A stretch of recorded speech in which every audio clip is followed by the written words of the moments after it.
Hello students, मैं आरती आपके सामने फिर से प्रेजेंट हूँ। आज हम लोग नया टॉपिक करने वाले हैं मनी क्रिएशन या क्रेडिट क्रिएशन। मनी क्रिएशन या क्रेडिट क्रिएशन किसे कहते हैं? मनी क्रिएशन या क्रेडिट क्रिएशन को समझने के लिए हम लोगों ने कॉमर्शियल बैंक के फंक्शन समझे थे। मैंने पूरा लिख दिया, वीडियो और नहीं हो पाई थी और मुझे फिर से सारा करना पड़ेगा। मैंने कहा कि कॉमर्शियल बैंक एक इम्पॉर्टेंट एक्टिविटी करता है। अब वो इम्पॉर्टेंट एक्टिविटी क्या करता है? मनी को क्रिएट करना, यानी कि जो उसके पास इनिशियल डिपॉजिट है उससे वो और भी ज़्यादा पैसा कैसे बना सकता है। Money creation is the important activity of the commercial bank and he create the money of the primary deposit या इनिशियल डिपॉजिट, यानी कि वो अपने प्राइमरी डिपॉजिट और इनिशियल डिपॉजिट से बहुत सारे पैसे को क्रिएट कर सकता है। ठीक है, अभी मैंने कहा था कि मुझे इसकी दो वो लेके चलनी पड़ेगी। मुझे इसकी क्या चलनी पड़ेगी? मुझे इसकी दो कंडीशंस लेके चलनी पड़ेगी। मैंने ये बता दिया था लेकिन फिर से समझाना पड़ेगा, कोई बात नहीं, फिर से समझा।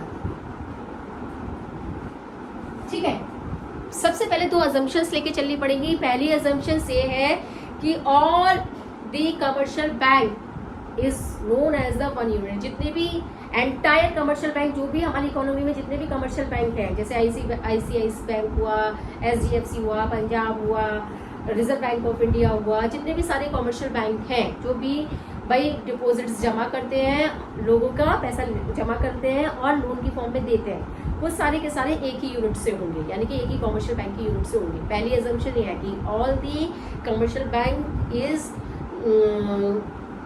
Is known as the one unit, यानी कि पूरी इकोनॉमी में केवल एक ही कमर्शियल बैंक की फॉर्म में देखा जाएगा सभी कमर्शियल बैंक को। दूसरी अजम्पशन ये है कि all the receives and payment, जितने भी रिसीव्स और पेमेंट हैं वो सारे के सारे किसके थ्रू होंगे? बैंक के थ्रू होंगे। किसी कैश में किसी भी तरह का कोई पेमेंट नहीं होगा। पेमेंट चेक के थ्रू हो सकते हैं लेकिन सारी की सारी रिसीव्स किसके थ्रू होंगी? बैंक के थ्रू होंगी। कोई भी कैश में पेमेंट नहीं होगा। ये दो अजम्पशन हमें याद रखनी है, ये ऑलरेडी बुक में दी हुई है। जब ये अजम्पशन हम मान लेंगे तभी हम क्वेश्चंस को आगे गोइंग ऑन करेंगे। और अब इसको हम एक एग्जांपल के थ्रू समझते हैं। मान लीजिए बैंक के पास इनिशियल डिपॉजिट 1000 है। इनिशियल डिपॉजिट कितना है? 1000। इस इनिशियल डिपॉजिट पर सेंट्रल बैंक कमर्शियल बैंक से कहती है कि आपको जितना भी टोटल डिपॉजिट आपके पास है इनिशियली, उसका 20% आपको अपने पास रिजर्व रखना पड़ेगा। कमर्शियल बैंक कहती है ठीक है 20% हम लोग रिजर्व रखेंगे। अब कमर्शियल बैंक रिजर्व ऐसा क्यों रखती है? कमर्शियल बैंक रिजर्व इसलिए मेंटेन करती है कि जिनका पैसा बैंक में जमा है, अगर वो पैसा बोरो करने आ गए तो उस रिजर्व में से उनको पैसा निकाल के दे दिया जाता है बच्चे। ठीक है, उसमें से रिजर्व में से पैसा निकाल कर दे दिया जाता है। अब आप कहोगे मैडम अगर सारे ही लोग एक साथ पैसा निकालने आ गए, वैसे तो ऐसा कभी होता नहीं है क्योंकि बैंक अपने एक्सपीरियंस से ये जानता है कि भी सभी लोग एक साथ अपना पैसा विड्रॉ करने नहीं आएंगे। और मैं आपकी बात बड़ी करती हूँ कि अगर 1% वो अपना पैसा विड्रॉ करने आ भी गए तो जमा करने वाले भी तो बैंक के अंदर आएंगे पैसा या नहीं? तो बैंक का फ्लो एज इट इज बना रहेगा, है ना। अगर निकालने वाले सब आ सकते हैं तो जमा करने वाले भी तो कुछ आएंगे, और जब जमा करने वाले आएंगे तो बैंक का फ्लो क्या रहता है मेरे बच्चे? कंटिन्यू बना रहता है। यहाँ तक की बात क्लियर है। अब मनी क्रिएशंस को समझने के लिए कि बैंक कैसे अपना मनी क्रिएट करता है, कैसे पैसा बनाता है, पैसे से पैसा कैसे बनाता है, तो इसको हम एक टेबल के थ्रू करेंगे और टेबल समझते हैं। हमने लिखा बैंक के पास इनिशियल डिपॉजिट कितना था? बैंक के पास इनिशियल डिपॉजिट था, यहाँ टेबल को मैं बिठा देती हूँ। ठीक है,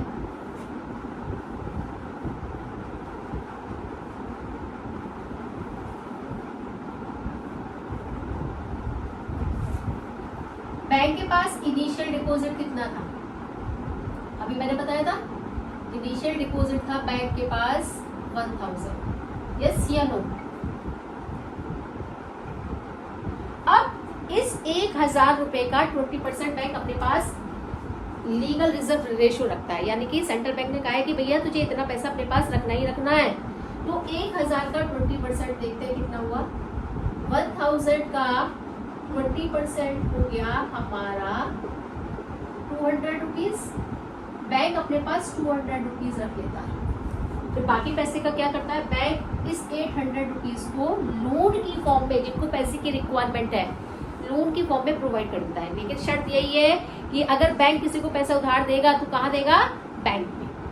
अगर ये व्यक्ति पैसा निकालता है, अगर कोई व्यक्ति जितने पैसा उधार लिया है वो पैसा निकालता है, तो वो अपने निकाले हुए पैसों को भी ट्रांजेक्शन किसके थ्रू करेगा? बैंक के थ्रू। मैंने पहले ही कहा था कि अगर इसने किसी से पैसा, कोई काम करने के लिए पैसा लिया है, मान लो गाड़ी खरीदने के लिए पैसा लिया है, तो गाड़ी खरीदने के लिए अगर पैसा लिया है तो उसका पेमेंट वो किसके थ्रू करेगा? बैंक के थ्रू। तो पैसा फिर से बैंक में आ गया, हाँ या ना?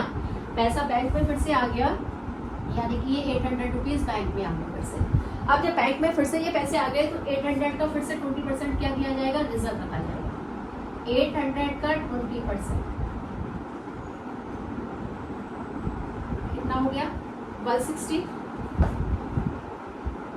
अब 800 में से 160 गए तो कितना बच गया हमारा?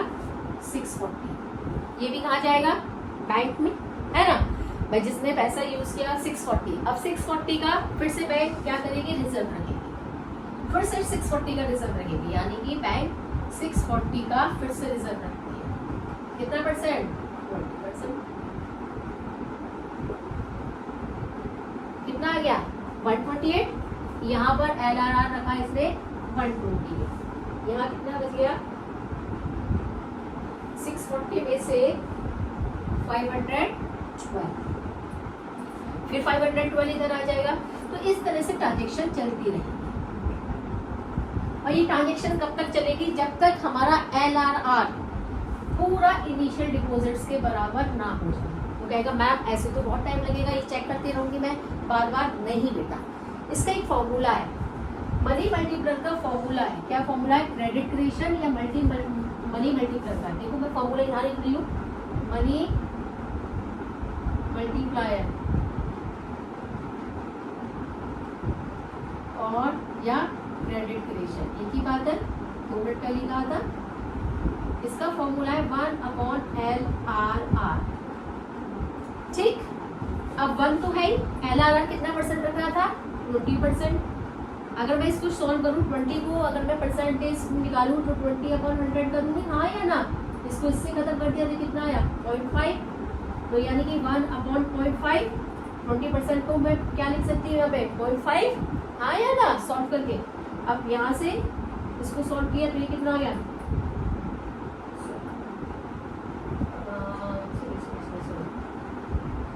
20/100 0.5।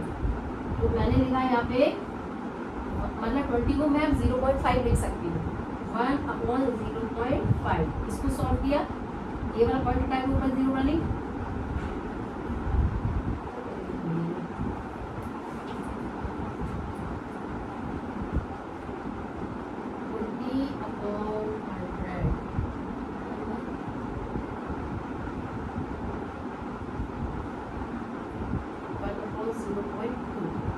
है ना?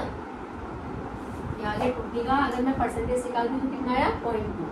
0.2 को सॉल्व किया, 2 5 जा 10, 5 टाइम, यानी कि ये मुझे कितनी बार निकालना पड़ेगा? 5 टाइम्स।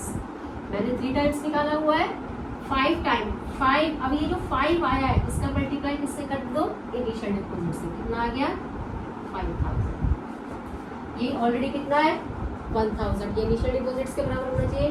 तो 5000 में से 1000 गए तो कितना बच गया? 4000। समझ में आया? क्लियर हुआ? तो मनी क्रेडिट क्रिएशन है क्या? Money credit creation is the important activity of the commercial bank, but they are the two assumptions. That the one assumptions all the commercial bank have to be common measure of the one unit that is known as the bank. उसे केवल bank माना जाएगा। All the receipts and payments are through the banks. जितनी भी receipts और payment है वो किसके थ्रू होंगे मेरे बच्चे? बैंक के थ्रू होंगे। Let's say the example, bank क्यों मनी क्रिएट करता है? मनी का क्यों बैंक जो है लीगल रिजर्व रेशियो रखता है? बैंक लीगल रिजर्व रेशियो इसलिए रखता है क्योंकि कॉमर्शियल बैंक उससे ऐसा करने के लिए कहती है कि आपको इतना क्रिएशंस रखना ही पड़ेगा। अगर आप ऐसा नहीं करोगे, और इसलिए करती है बैंक कि अगर मान लो किसी कोई पैसा निकालने आ जाए तो वो पैसा निकाल सके, और उसी रिजर्व में से रखा जाता है। ठीक है, और मैंने ये भी बताया था कि अगर मान लो आप सोचते हो कि सभी लोग आ जाए, मैं कहती हूँ आते तो है नहीं, लेकिन अगर आ गए ठीक है, तो जमा करने वाले भी है ना। तो ये सारी चीजें भी हमारी बुक में ऑलरेडी लिखी हुई है, मेंशन है। आप जो मैं आप लोगों को यहाँ पढ़ाती हूँ, आपको बुक के थ्रू भी उसे पढ़ना है ध्यान से और देखना है कि वास्तव में यही चीजें हैं। तो आपको सारी चीज़ें क्लियर हो जाएगी। फिर हमें ये टेबल ज़रूर देके आनी है और हमें फॉर्मूला भी ज़रूर राइट डाउन करना है। ये बोर्ड का क्वेश्चन है, ये 3 या 4 मार्क्स में बोर्ड में पूछा जाता है। तो आई होप, मुझे लगता है आप लोगों को समझ में आ गया होगा। इससे पहले वाली प्रीवियस वीडियो का जो लिंक है वो डिस्क्रिप्शन बॉक्स में ऑलरेडी प्रोवाइड किया गया है। अगर किसी भी बच्चे को कोई डाउट है तो वो कमेंट बॉक्स में मैसेज ड्रॉप कर सकता है। पहले इसकी प्रीवियस वीडियो को देखिएगा, फिर इसके बाद इस वीडियो को देखिएगा। अब हमारा केवल लास्ट टॉपिक बचा है जो हम लोग कल कंप्लीट करेंगे, फंक्शंस ऑफ द हमारे सेंट्रल बैंक। किसके फंक्शन? सेंट्रल बैंक के। तो हमारा मनी बैंकिंग चैप्टर पूरी तरह से क्या हो जाएगा? कंप्लीट हो जाएगा। Thank you.